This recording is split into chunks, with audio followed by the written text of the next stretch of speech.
এটা আমার প্রথমত একটা ব্যক্তিগত মতামত দেই। আমার কাছে মনে হয় যে কোথাও না কোথাও ডক্টর মোহাম্মদ ইউনূস মুখে তিনি যাই বলেন, তিনি আসলে শেখ হাসিনাকে বাংলাদেশে ফিরিয়ে এনে ওনার শাসনামলে শেখ হাসিনার বিচার করার বিষয়টাতে খুব বেশি যে আগ্রহী তা না। এটা যৌক্তিক কারণ আছে। কারণ উনি আজীবন রাজনীতি করবেন না, বা তিনি এখানের পার্মানেন্ট পলিটিশিয়ান না। তিনি হচ্ছেন এখানে রাজনীতি করছেন না, মানে তিনি এখন সরকারের দায়িত্বে আছেন।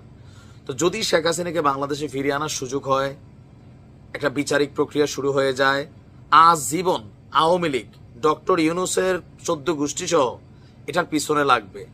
ইভেন এই ভয়টা শুধু ডক্টর ইউনূস না, আপনি আসিফ নজরুল বলেন, এই উপদেষ্টা পরিষদের এনজিও সরকারের যারাই আছে, এই ভয়টা কিন্তু পায়, এটা বাস্তবতা।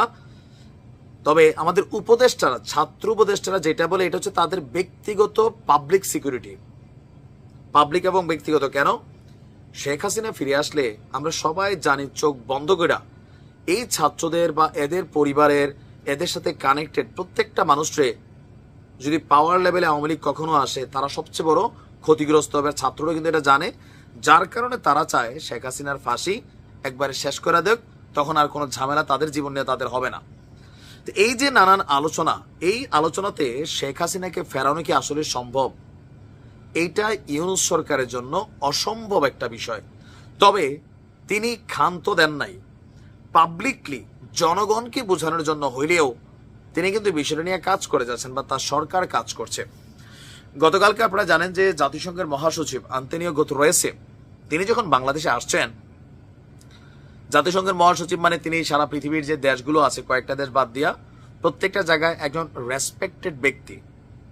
ইভেন ওনাদের হস্তক্ষেপে ইসরায়েল পাত্তা দেখ না দেখ, আমেরিকা পাত্তা দেখ না দেখ, রাশিয়া পাত্তা দেখ না দেখ, মিয়ানমার পাত্তা দেখ না দেখ, অনেক দেশ টুকিটাকি পাত্তা দেয়। সেই আশা থেকে শেখ হাসিনাকে ফেরানোর ইস্যুতে গুতেরেসের সাথে আলোচনা করেছেন আমাদের ইউনূস সরকারের যিনি পররাষ্ট্র উপদেষ্টা আছেন। তবে ওনার বক্তব্য, সরকারের বক্তব্য বা যে প্রসেসিং চলছে ভারতের গণমাধ্যম থেকে আমরা যা শুনছি, এই প্রসেসিংটা হচ্ছে শেখ হাসিনাকে ফেরাতে যদি 100% চেষ্টা করা লাগে, আমাদের সরকার সেটা আপনার কি বলা হয় যে ধরেন হয়তো 10% করতেছে, আর বেশি না। কিন্তু ভারতীয় গণমাধ্যমের বক্তব্য এটা হচ্ছে সরকারের পক্ষ থেকে 10%। তারপরেও জনগণের কাছে বা ছাত্রদের শান্ত করার জন্য হলে কিন্তু কিছু বক্তব্য দিচ্ছেন।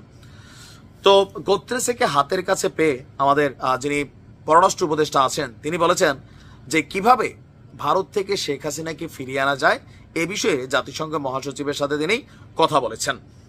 তো এ নিয়ে আপনার জাতিসংঘ মহাসচিব তিনি আশ্বস্ত করেছেন যে যেহেতু শেখ হাসিনার বিরুদ্ধে এই মুহূর্তে মানবতা বিরোধী একটা অপরাধের তদন্ত কিন্তু জাতিসংঘের মানবাধিকারী কমিশন করছে, সেখানে তাকে অপরাধী হিসেবে চিহ্নিত করা হয়েছে, তার শাস্তিও চাওয়া হয়েছে, তবে ফাঁসি ছাড়া। তো এই বিষয়গুলো নিয়ে যেহেতু তিনি এই সংস্থাটার প্রধান, তিনি বলেছেন তার দ্বারা যতটুকু সম্ভব তিনি বিষয়টা নিয়ে ভারতের সাথে কথা বলবেন। এখন তার এই বক্তব্য ভারত কতটুকু মানবে মানবে না, নাম্বার ওয়ান, জাতিসংঘকে নরম দেশগুলো আব্বা ডাকে, আর জাতিসংঘ শক্তিশালী দেশগুলারে আব্বা ডাকে, পাত্তা দেন। আপনি বোঝেন না, এই বিষয়টা কিন্তু এরকমই। তো ভারতের সামনে জাতিসংঘের ভূমিকা খুব বেশি না। আর শেখ হাসিনা ইস্যুতে আমার মনে হয় না যে ভারত জাতিসংঘের এই সিদ্ধান্তে মানে কোনো রকম রেসপন্স করবে। নাম্বার টু, জাতিসংঘের যে তদন্ত রিপোর্ট, সেখানে কিন্তু আওয়ামী লীগকে ব্যান করার কথা বলা হয় নাই, আওয়ামী লীগকে রাখার কথা বলা হয়েছে। বিষয়টা বুঝতে পারছি। সো এখানে অনেক কিছু আছে যেটা নিয়ে সরকারও বেকায়দায় আছে যে কোন সিদ্ধান্ত নিবে, কোনটা নিবে না। যতটুকু আমরা বুঝি, গুতেরেসের কথায় ভারত শেখ হাসিনাকে ফেরত দিবে না। ভালো থাকুন।